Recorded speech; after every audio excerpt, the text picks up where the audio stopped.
It's second string, but we don't never sit the bench. Rising stars of the radio, now watch as we ascend. Second string telling the truth, there's no need to take offense. Grant J. Logan in the booth, so you better pay attention. Back at it again. We are back with a strictly NBA/Rip City edition of the Second String Sports Show. And coming on soon here, we got special guest NBA insider Oliver Maroney calling in soon. What can we really say? I mean, Oliver has quite the little resume going for himself. Yeah, I mean, I think that his resume speaks for itself. You know, give a little input on what he's been on. So Oliver is mostly known for his exclusive interviews with players, general managers, coaches, and media members around the league. He's been featured on the likes of Bleacher Report, CBS, NBC Sports, NBA.com, ESPN, Oregonian, stuff like that. And he recently just got a new job with Dime Magazine writing. So Oliver's going to be calling in later. We're going to talk everything Rip City, NBA hoops, etc. Yeah, excited to have him on. Yep. Should be a good show.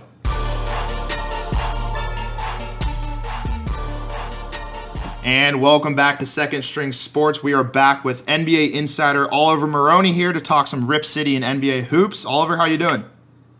Not too bad, not too bad. Happy to be on the podcast. I actually heard your guys' podcast with Lamar Bird and was very impressed. So I like what you guys do. Awesome. Well, I mean, Appreciate that. We got a good track record of picking good guests, so I think you're next in line with some good shoes to fill. So. They may be a little big for me. Yeah, I would say Lamar probably rocks a nice 15 probably. I'm gonna go lower than that. Lamar probably rocks like an 11.5. Yeah, I'm gonna have to agree with Logan there. I gotta say it's probably 11.5, possibly a 13 on the higher side. The over/under on Lamar. We'll ask him next time we have him on. All right. Here, how about we do this? We can set the over/under at 12.5. All right, sounds good to me. Sounds good. All right, Call it Lamar. It's pressing issues. I'll go under on that one, by the way.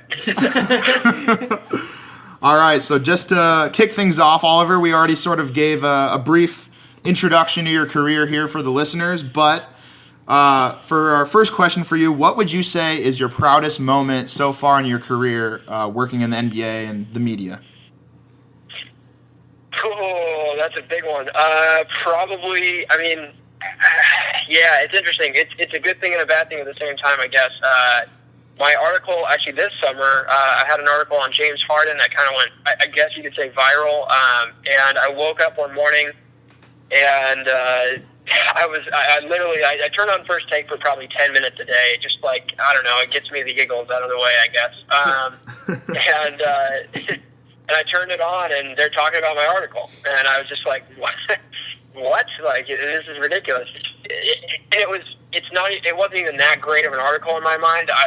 The fact that they pulled the quote that they did, it was kind of funny because it was, like, when I said good and bad, it really was good and bad because the quote they pulled, they made it sound like that was the whole article, which it definitely wasn't. I think it was Patrick Beverley saying, like, I expect James Harden to win MVP and lead us to the finals, or some sort of quote like that. That was kind of outrageous, but it made you seem super bold. It's not too far-fetched at this point. Well, that's awesome. So, let's kick things off with a little local talk first, since I know you're a Portlander as well. With the NBA trade deadline approaching soon, February 23rd, things have been, pretty mild so far. We've had some moves by the Trailblazers. In your opinion, do you think there are going to be any moves that will shock the NBA or any moves for the Trailblazers coming up in this next week? Yeah, I think there's going to be some other moves. I mean, the Ibaka trade is a big one in the Eastern Conference because obviously Toronto gets instantly better. And, you look at the other teams that are kind of contending in the Eastern Conference. Obviously Cleveland's at the top, and I think they'll stay there. But you look at like Boston and Washington as the two kind of teams that may need to make a move to get a little bit better and get over the hump. That could potentially be teams to look out for as buyers, I guess you could say.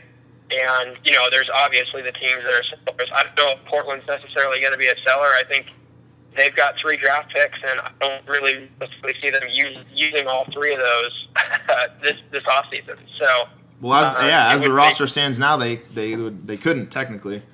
They couldn't technically. Yeah, they'd have to waive at least one guy, I believe, from what I was looking at the other day. I think they had 13 guaranteed contracts, if I'm not mistaken. But yeah. So logically, it just doesn't make sense. So I think And the way that Olshey's talked about it, we're active, and he sounds pretty confident in it. So I think he's got some tricks up his sleeve, and I just wouldn't be surprised to see him make some bigger moves. Cool. Mm-hmm. And then going on, so you could see him swapping them for that, like maybe a top pick almost, really. Like swapping 2 picks and getting 1. Yeah, you could do that. You could. I mean, I didn't really even think about that. But yeah, you definitely could. I mean, this draft is really deep anyways. I mean, if they just keep their own pick, they'd be in good standing. But, I don't know if they necessarily want, like, the thing for me about this whole drafting situation is, like, do the Trailblazers really want to go through kind of a semi-rebuild again and try and bring these college guys along in the NBA? Because we've seen how well it's worked out. Lillard has been great. McCollum's been great. Myers, the story there. And some of the other guys.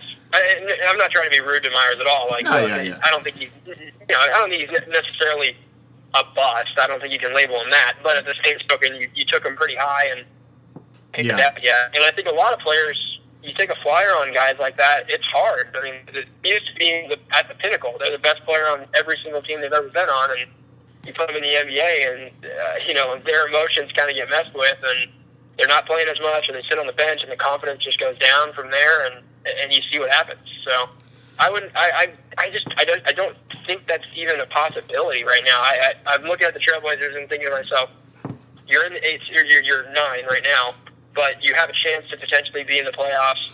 There's really no difference if you make the playoffs or miss the playoffs based on draft pick-wise. I mean, you're only moving a couple spots up or a couple spots down. It doesn't mean you get the lottery, and you get that, iota percentage to potentially get the number 1 pick, which isn't going to happen. But it's just weird, man. I just don't think they're going to be able to do anything in the draft necessarily. I just don't think they'd want to go that route. So I would assume they're going to move something of some sort. And obviously the rumors are out there. Alan Crabb. I don't know if Vonleh is necessarily safe either. I think there's a lot of guys that you could potentially move on this team. That's interesting. It's a really weird situation right now for Portland. Yeah. So to go off of that, Oliver, who, if you're Neil O'Shea right now, who's the one guy you would go after, or the position of need that would really put the Blazers into that 8th seed? I've been on the Andrew Bogut bandwagon for way too long, and I'm going to stay there. But I just think Andrew Bogut is a difference maker, and he's really good at defending the pick and roll.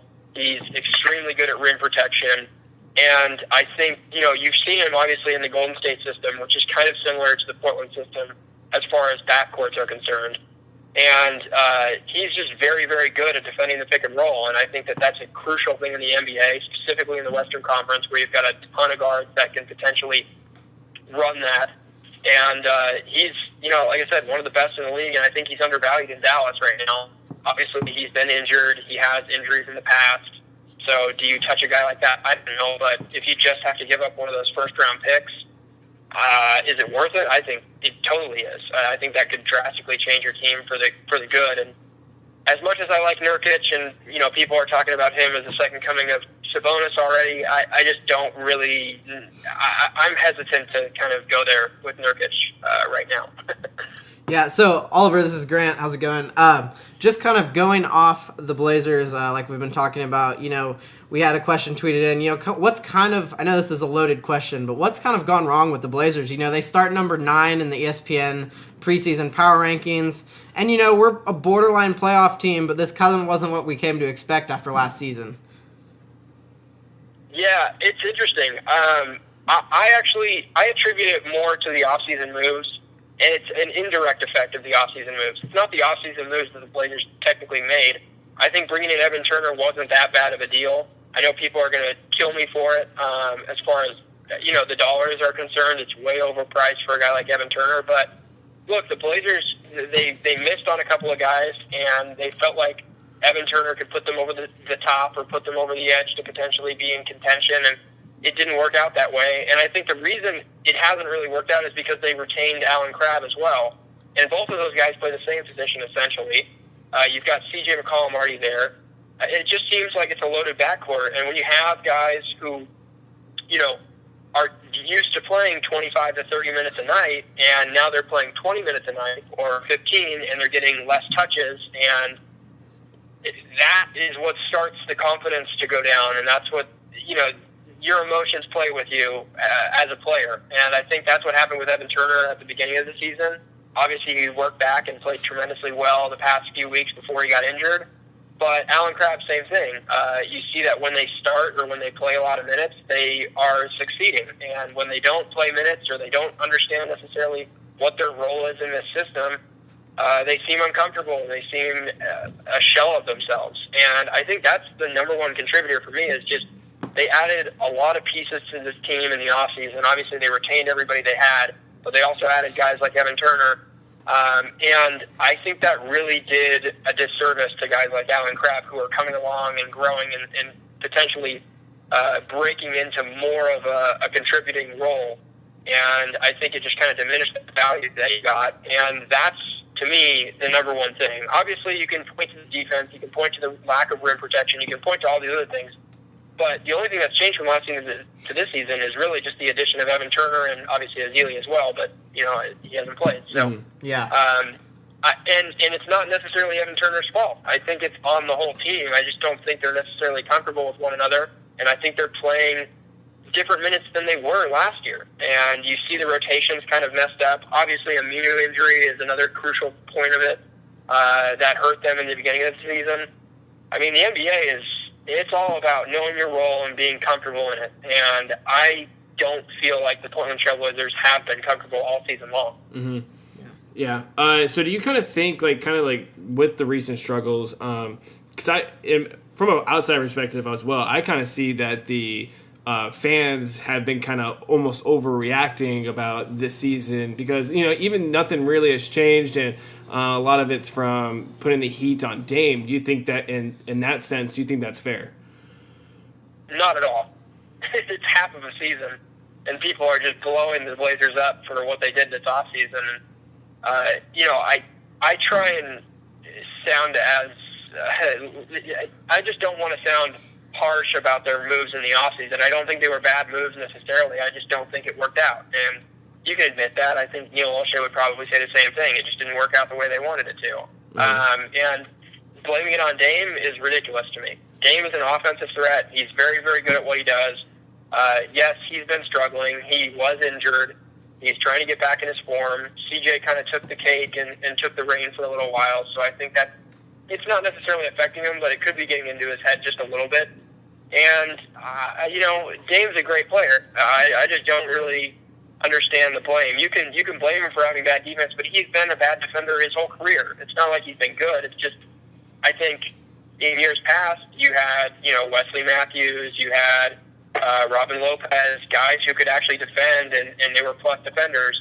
And I've used this term a lot, is I compare it very similarly. If the Blazers wanted to have a successful season, they want to do what Boston should be, that Boston's doing right now with Isaiah Thomas. Isaiah Thomas is a cone at best defensively. Like, he really doesn't do much defensively. He works his butt off. He does everything he's supposed to do, but he's just, he's not big enough. He's not agile enough to keep up with guards. And I think, if Portland used the same kind of layout or blueprint as what the Celtics have done with Isaiah Thomas, then they'd be in much better shape. They have a bunch of, really net negative defenders for the most part, and Dame. And Dame's obviously not a very good defender as is. So Brad Stevens, what he's done is he's hidden the weaknesses of Isaiah Thomas and just used him for his strengths. And you've seen what that has done with the Boston Celtics.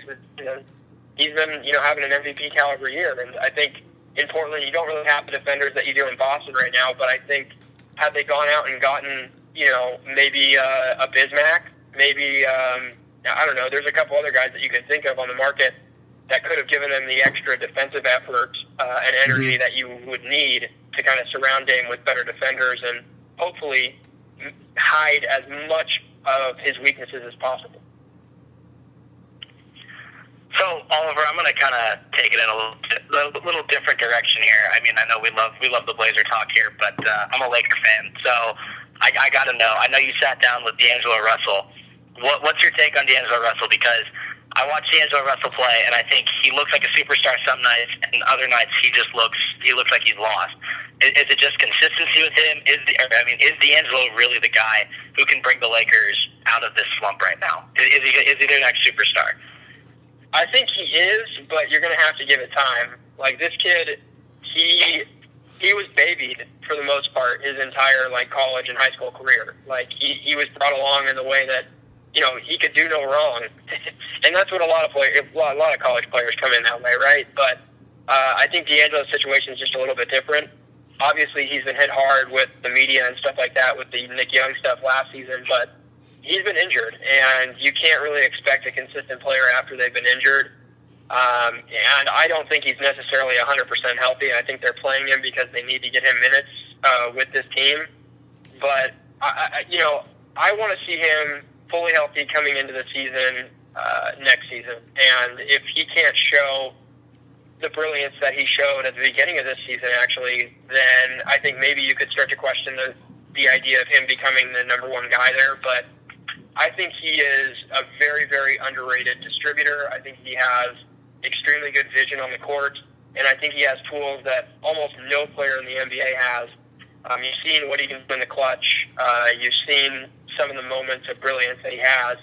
And I think if he can put it together, he's going to be a great player in this league. But it takes time for young guys. I mean, he's very young. He's still coming along and learning this Luke Walton system, which is going to take some time. So I think once he's surrounded by players that are a little bit more offensively gifted, then I think that he's going to be in a better scenario as well, because he doesn't have to necessarily feel like he has to chuck up as many shots as he does. All right, Oliver. So sort of going off of your sit-down experience with D'Angelo Russell, I know you've had some interesting interviews throughout your career. What would you say has been the funniest moment or the most interesting moment you've had during a sit-down interview with an athlete? Oh, this is good. Let's see here. So I have two, probably. I don't know if you mind me going to two or not. No, go for it. Go to town. Okay, so I guess the first one, it's not even actually the interview. It was before the interview. So I was at a Blazers practice maybe 3.5 months ago, 4 months ago. I can't remember exactly when, but it was starting more at the beginning of the season. I think it was late October, early November, and it was in a media scrum, just the typical, listening in and kind of hearing what guys are saying, stuff like that. And Myers Leonard is probably, I don't know, I want to say 50, 60 feet away from the scrum, and he's just chilling, just sitting on a bench. And he called me over. He's like, yeah, you, come over here. And, he was pointing at me, and, all these media members were, looking at me he's calling for you. What are you doing? And I'm like, I quite frankly, I didn't know Myers. I really didn't know him by name. I'd introduced myself probably once or twice in different scenarios, but really didn't know the guy. And he's calling me over there, and he's like, yo, you want to do a story? I'm like, sure. So that's how the story on Myers Leonard went. And he literally sat there for I don't know, we probably sat there for 35, 40 minutes and just talked about everything from politics to the world to, him growing up. I mean, it was pretty in-depth. So it was just a weird scenario. I don't know. Normally players aren't, I guess, antsy to kind of do something like that. So, and the fact that he knew me, that he knew me was kind of weird as well. So you and Myers are basically best friends now, right? I don't think we're best friends at all, but I think we do have some similarities in some senses. So yeah. It was just funny. I don't know, like I said, I don't know where he thought of me writing the story or why he wanted me to do it, but it was, like I said, it was a pretty cool moment at the same time, but it was a little awkward as well. Jake and I are pretty good friends with Myers too. We handed out season tickets with a season ticket holder one time. Oh, nice. Yeah. I've seen that video. Yeah. He delivered the season tickets. Yeah, Jake and I were there. It was pretty fun. Yeah. We're all huge Myers guys here. Just moral of the story. Big Myers guy. I don't know. I've been killed on Twitter multiple times by Blazer fans over and over and over. They just hate me. I've seen it. But yeah, he's a great guy, man. Seriously, just one of the most genuine guys that you'll meet in the NBA, I think. And CJ too. I'll go on CJ as well. Actually, that's my second story, so I'll run that through if you don't mind. Go for it. pretty short. But yeah, I did an interview with CJ. It was last season, like it was this season actually, and I posted it, and I said, "Yo, your article's posted or whatever." And I don't expect guys to read it and stuff like that. But later that night, I get a text message, and he takes a snapshot photo of the article. And I think what I did was I didn't put. I don't know what it was. I want to say it was I didn't put the dots in between the C and the J.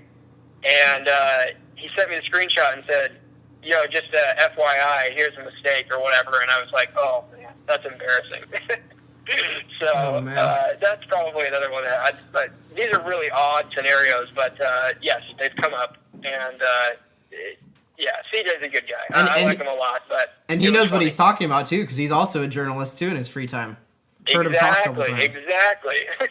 Mm-hmm. So you mentioned these couple interviews.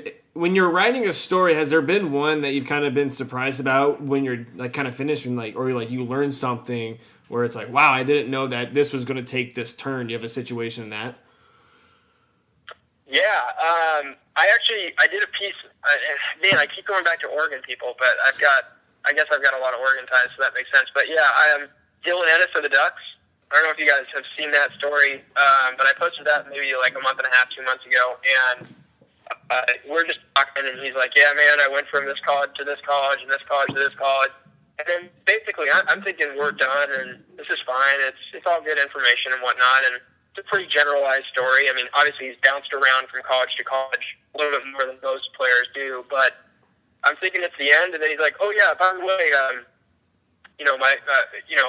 just to kind of clarify, my father was shot when he was in the hospital when I was being born, and he was shot and paralyzed and all this other stuff." And I was like, "Whoa, like." Wow. This took a turn. Like, I'm like, okay, well, now I've got a whole other story to write here, but it's like, and it wasn't not in a good way. Like, it was just kind of like, whoa, like I didn't know you were gonna, throw that out there for me. Yeah, be open like that. Yeah, so that was probably one where I was pretty shocked. That's a recent one. Trying to think of other ones that I've done that have been interesting. Yeah, there's been a couple of them, but I can't, off the top of my head, I think it's probably the most recent one that I can think of that's kind of taken off on this weird tangent, and he went from that to like a relationship with actually his girlfriend, and they met because they were both in like a training room because they both got injured. So, yeah, anyways. That's cool. Weird stories. Yeah. Switching gears kind of back to recent NBA news. The whole James Dolan Charles Oakley situation, kind of, what's your take on that? Who do you think, obviously there's a lot of facts that are kind of going back and forth. No one really knows the details, but whose side are you on in this? I'm a Team Oakley guy. Team Oakley. We're all Team Oakley. So. Hashtag free Oakley, right? Like, who is on James Dolan's side? Like, I just don't understand. No one be on that scum. I want to punch James Dolan in the face. Dolan? Is Dolan the only guy? Dolan's the only Team Dolan guy. Dolan has to have like a kid or someone who like has to be on their side, but I don't think the kid's like fully into it. It's just kind of like a half-assed. Like I'm on your side, Dad. But I think I could see Donald Sterling being Team Dolan as well. Yeah, you don't really want Donald Sterling to be on your side. Exactly. Kind of not a good guy to have. That's not a good corner to be in. Definitely not. That's not a good corner to be in. I mean, it's pretty clear and evident, like, you just don't treat players that way. Like ex-players that were, legends on your franchise or close to legends or whatever you want to Charles Oakley is, but you can't treat him that way. And it didn't look like he really did anything wrong. It didn't sound like it. And I just don't really, I can hear both sides of the argument as many times as I want, but to me, I don't think an ex-player is going to lie, flat out. And when you look at the videos, it looks like there was one that surfaced like later after it had happened, and it looked like they had actually pulled him to the ground, or he had been pushed over, or something like that. Mm-hmm. So I don't know. I think that whole thing, the Knicks is just, it's a terrible topic to even get. Well, it's not a terrible topic. It's an intriguing topic, but it's just interesting. Like that whole situation down there is just crazy, and it just continues to get crazier and crazier. I think the way they've handled this Melo situation is absolutely insane and ludicrous, and I think Phil Jackson should be reprimanded in some way, shape, or form because he's been the baby or the child in in this whole thing, along with Dolan. I think the only adult in the situation right now is Carmelo. Yeah. Which is kind of saying a Kind lot. of a weird concept right there to think that Carmelo's the only adult in this whole situation. Yes, that is very strange. Going off of the whole Dolan thing, who's the one person in the league you would want to punch in the face, or you'd want to see punched in the face? Because Dolan seems like he's got a real punchable face right about now. Yeah, that's a good one. Oh man.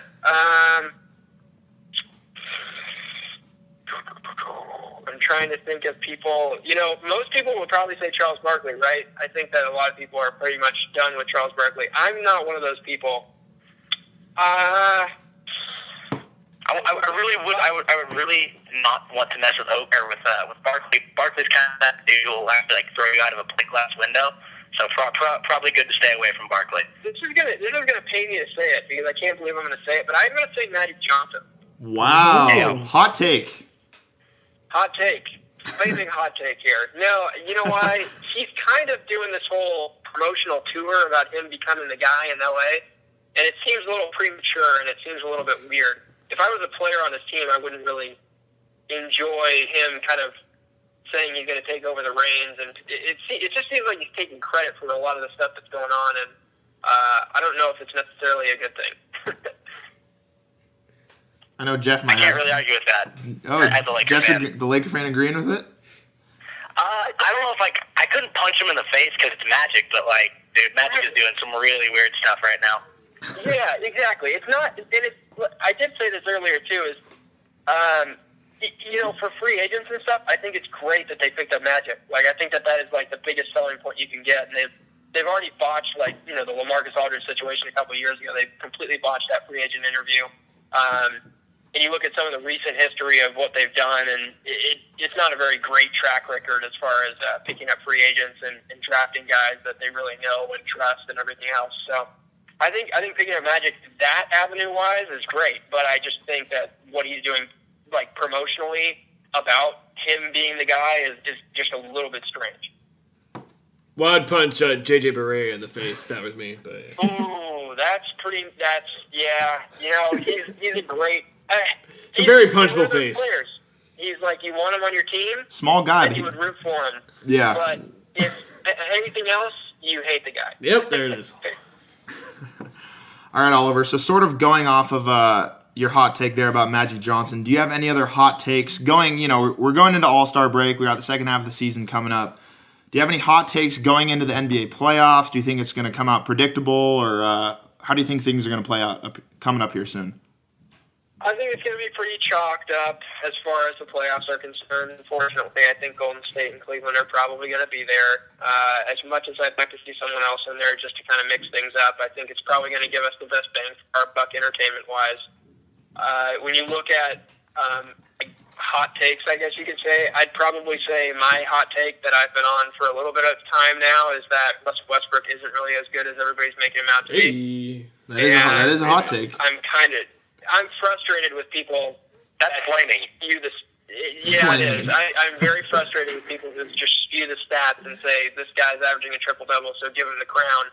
I get that it's historically great, but his team is a 7 seed, and as much as I like the guy, I don't know if he's necessarily if I was to insert. If I was to switch roles here and I put Westbrook on Houston and Harden on Oklahoma City, I think that Oklahoma City would be better. And I also think that Houston would probably be worse. Yeah.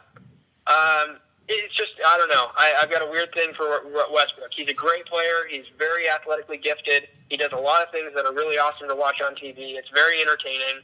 His antics off the court kind of bug me at this point. I'm kind of tired of it. And that's probably more of the reason that I'm frustrated with it. But yeah, fans will spew stats at me all day, triple-double, this and that, points per game is higher than anyone else or whatever. And I can't take that into consideration. When I watch him play, he makes a lot of mistakes and he has a lot of mental lapses and errors that aren't really something that I enjoy watching. And I think that, I actually said, earlier today, I was on another show, and they were like, what's the what's the team that you hate on League Pass, or like what's the team that you would turn off, or something like that. And I said the Oklahoma City Thunder because it's pretty much the same thing every night. And it's very predictable. You know who's going to have the ball in his hands every single time he comes down the floor. And, it's just not, I don't know. I've kind of grown old with it.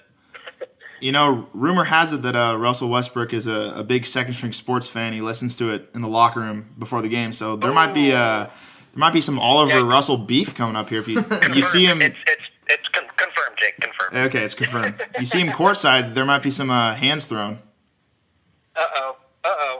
Yeah, I need to get something to protect. I put my money on Oliver though. You could be sneaky in that. Oh, no way. I was trying to give you some credit there. 0.01% chance there. All right. Well, that's that pretty much wraps it up here. We covered the Blazers. We covered some NBA. So thanks for coming on, Oliver. No, thank you for having me, guys. I appreciate it. And anything else that you guys need, just let me know, and I'm happy to come back on, or happy to help ask for guests when you need them, or whatever works. So I appreciate you guys having me on, and thanks again. I appreciate listening to the show as well. So you're a fan of the show. We can definitely we'll say that we'll get you on maybe at the playoff time. Yeah, why not? There it is. Sweet. We appreciate it. Thanks a lot. Thanks, Oliver. Hey, thanks, Oliver. Appreciate it. All right. Good to talk, Oliver. Talk again soon.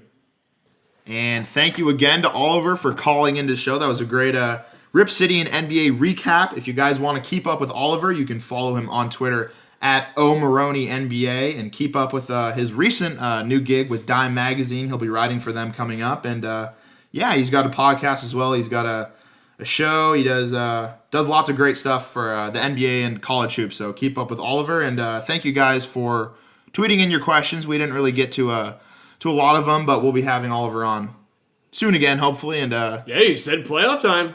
Maybe even sooner. Who knows? I was just trying to get that. him in there. I think we can officially say Oliver is a second-string sports correspondent. Yeah, he could be the NBA insider. NBA insider. Oliver's a genuine fan of second SS. I mean, he loved the Lamar Hurd interview, so there you go. Yeah, really wanted to ask him questions about the Lamar Hurd. Like, did he listen to it just recently, or did he listen to it when we sent everything out? I was kind of curious, but we just could kind of keep rolling. So, and there was a couple situations. I'm going to tell you what. I got a couple bones to pick with Oliver eventually when I get to know him better. But we'll have an in-studio Oliver locking the appearance. Cavs into the NBA Finals right now is absolutely absurd for me. I'll tell you that Kevin hot Love take. out for 6 weeks. I know, but this is a lingering pause. knee injury. What? How out of everything Oliver says, that's the one thing you take away and go, that's egregious. I got another one. And right. that's one. And Toronto Raptors. I'll tell you what. They're going to the NBA championship. I'll say that right here. NBA championships, Toronto Raptors. You can book it. No, there's literally no chance. The Raptors go. Serge Ibaka trade. No one chance. I say this: the Magic are absolutely. Yeah, there's no way. The Magic are terrible. And they're an embarrassment of an organization. They're the pit of the NBA. And Serge Ibaka going to the Toronto Raptors. You see their starting five. Oh, that gets my juices flowing. And looking at that starting five, looking at the team. Toronto Raptors. I'll tell you what, they're better than the Celtics. Celtics might get the 1 seed with Kevin Love out. Raptors, they'll get to the Eastern Conference Finals. I'll guarantee that. And I'll guarantee they go to the NBA championship. So, boom. And that's one thing. Second thing, punchable faces. He's going real old school. And I understand that. But, man, there's so many better punchable faces. Kelly Olynyk, another one that comes to mind. I'll toss on. I'm a big fan of the Olynyk horse. Oh, look at his face, man. It's a horse mane. He's a beautiful oaf man. JJ No, Barea, I got- another one. I gotta have agree with beef Logan on the punchable faces. I gotta agree with Logan on the punchable faces. Kelly Olynyk, very punchable face. Yeah, there's a lot. I agree. JJ Barea, also I'm a fan, very Kelly. I'm a punchable fan. face. Thanks. I just thought his punchable But- faces. I know we probably put him on the spot. Logan, you gotta quit quit with this Raptor talk. This Raptor talk is bullcrap. It's Ah, BS. No, it's All not. right. Was that a raptor noise, Logan? A Well, roar? Raptor roar? there's Jeff's just we should have asked maybe some more questions, but who knows? Oliver, we don't know if he's Canadian or not. But I'm definitely gonna say with Canada. He's definitely not Canadian. Okay. I'm just gonna throw it out there. 'Cause I could tell by the voice, definitely not Canadian. Well, he could be. Yeah, but you were so bought on it earlier, but so You know what? I was just connecting the dots, and he worked for Toronto Sports Network, and he wrote an article for basketball.ca. And for those, for people who aren't as worldly out there, .ca that means the website's from Canada. So connecting the dots here. Moving Oliver, on. possible Canadian. Raptors not going to win the Eastern Conference. that's the only two. Book it. Yeah, I mean, if we're going hot takes that I agree with, I actually agree with Oliver on the Russell Westbrook hot take. Oh, me too. I think obviously he is a good player. I agree. He's putting up huge stats. Stats are stats. You can't argue with it. I do think there are a lot of flaws in his game. I think that he makes boneheaded mistakes throughout the game. I think that his stats are way inflated just because of the way that they play. And just the amount of usage he gets. I mean, obviously he is a good player. I'm not debating that. He's all-star talent, of course. I'm not handing him the MVP just based off stats, though. I'm not saying he can't get the MVP. Just saying, I think he's a bit inflated. I don't think he's this historic type player. False. Before we move on, False. who is your MVP if you guys had to pick him right now? Because I would have to agree with Oliver, and I'd have to pick James Harden. I agree with Oliver as well. I was going to ask, do you guys agree with what he said about the Russell Westbrook James Harden switch? Houston, I do. OKC, I agree completely. If Jeff, you disagree, Jeff doesn't. I totally disagree. I think Russell Westbrook, I wouldn't give him the MVP. I've kind of gotten off that Russell Westbrook MVP train. I think he's a really phenomenal player. And as far as Oklahoma City being the worst League Pass team to watch, I'd argue that they're one of the better League Pass teams to watch because of Russell Westbrook. He makes that team watchable. If you take Russell Westbrook off that team, that is a bunch of garbage. You got Andre Roberson starting. Agree. He's their whole team, but like that doesn't necessarily make that's my point. Is like his stats are so inflated because he's the only one who can score. Whoa, that's not discourage my boy Steven Adams. All right. I don't think you're giving Domantas Sabonis enough credit. All right. And also, Victor Oladipo is a solid player. That's a solid NBA I think player, also okay? Victor Oladipo is overrated. I do too. He's a better singer than he is an NBA player. And he's a bad singer, so that's not good. So that's saying a lot. Going back to the MVP talk. MVP, Harden's having a great season, but it's another left-handed guard that should be the MVP. Isaiah Thomas.